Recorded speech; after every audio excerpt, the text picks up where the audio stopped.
আসসালামু আলাইকুম রহমতুল্লাহি ওয়া স্বাগতম সবাইকে আমার নতুন আরেকটা ভিডিওতে। যারা ফেনীর আশেপাশের জেলা থেকে বা ফেনী জেলারই যারা ফেনী দর্শনীয় স্থানগুলো ঘুরতে আসতে চান, তাদের জন্য আজকের এই ভিডিওটি। তাই শেষ পর্যন্ত দেখার অনুরোধ করছি। ফেনীর মধ্যমণিতে রয়েছে সবচেয়ে জনপ্রিয় যে দর্শনীয় স্থানটি, তা হলো ফেনীর রাজাজির দিঘির পার্ক। এর পাশে আছে আবার শিশু পার্ক। এটি ফেনী সদর উপজেলার টাংরোড শহীদ মিনারের পাশে অবস্থিত। ফেনীর মানুষ ঘুরতে বের হলেই এই জায়গাটা মিস করে না কোনোভাবেই। এরপরে রয়েছে ফেনীর মহিপালে অবস্থিত ঢাকা চট্টগ্রাম হাইওয়ে ফ্লাইওভার। যদিও বা এতে হেঁটে ওঠা নিষিদ্ধ, তবুও এর পাশে হাঁটার হালকা জায়গা আছে।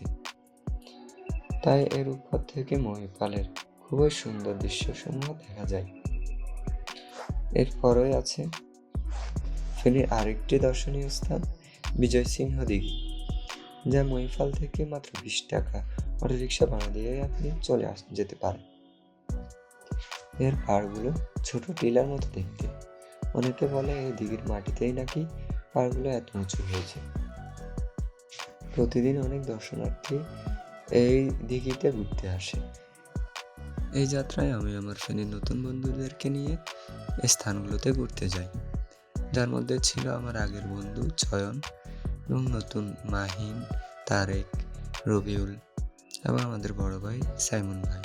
ফেনীতে আরও কিছু সুন্দর সুন্দর দর্শনীয় স্থান রয়েছে, সেগুলো আমি আমার পরবর্তী ভিডিওগুলোতে উপস্থাপন করার চেষ্টা করব।